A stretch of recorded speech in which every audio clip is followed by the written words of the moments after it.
Eminem on Channel-955. Getting ready for the private concert tonight at the Motor City Casino. Well, you know what? It's really cool on your album that you've come out about your addiction and everything. I know during the past few years, the rumors about the rehab were kept under wraps and everything, but you've definitely exposed it on your album with songs like Underground. You know, you talk about 2 weeks in Brighton and stuff like that.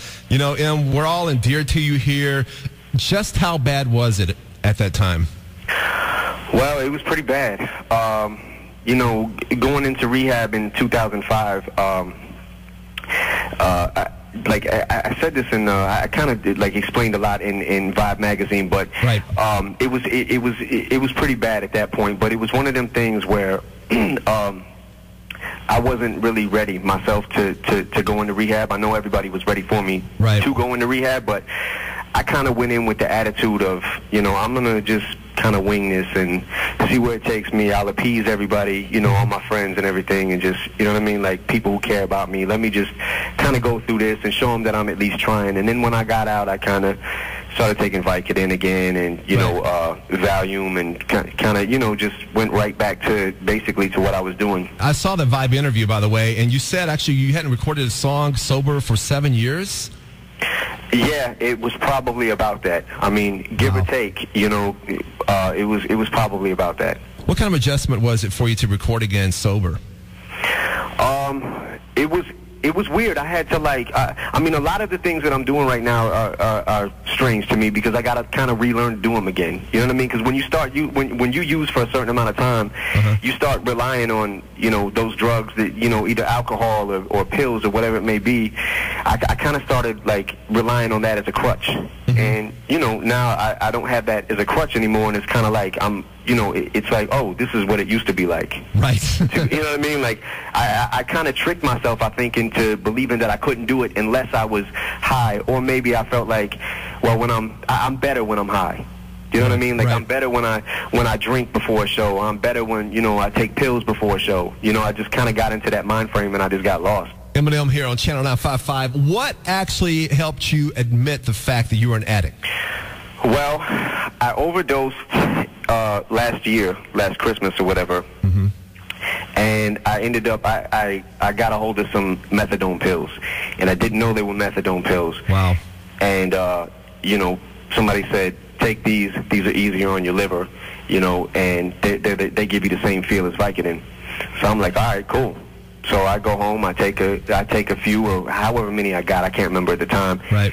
And I went right back to them. I got more, and ended up overdosing. And I couldn't figure out, for the life of me, why I couldn't get out of bed, why I was stumbling and falling down. You know what I mean? I didn't put two and two together. Like, oh, it must be these new pills that I got. You know what I mean? So, but anyways, I ended up overdosing. I went in and out the hospital for a couple of weeks, or the Christmas before last or whatever. And you know, when I got out, I had a knee surgery, I think the day after I had got out. Yeah, I heard about that. Yeah. Yeah, and then I wasn't. Obviously, they're not going to give me anything for pain. You know, I'm crying and bitching, but you know what I mean. They're not going to give me anything, so I kind of went snooping around my house until I found something, and ended up relapsing again, and kind of went right back on it. And I think at that point in time, I had I pretty much, once I started using again, I pretty much ramped right back up to where I was right around Christmas. I think I was sober for probably a month, and then I kind of just ramped right back up to where I was, and it scared the out of me. So, you know, I just went to some friends in my circle and was just like, look, I need help. Wow. I can't beat this, you know. Well, you know what? That was definitely man up of you to recognize your addiction and to actually cry out for help and do something about it. And, of course, you know, many people listening right now, many people in this area, in the Detroit area, are going through the same addictions. How do you and how did you get out of it? And what would be your advice to people that are going through something like this? Well, my advice would be, I mean, I think that for anybody who's you know, really in a dark place or whatever, because I was in a pretty dark place, God knows, but for anybody who thinks that you can't get out of it or whatever, you know, I mean, I guess I don't know, I'd be living proof that you can. Do you know what I mean? Because, you know, there was a point in time where I literally couldn't picture doing anything without drugs, without pills. You know what I mean? Like I just didn't see it.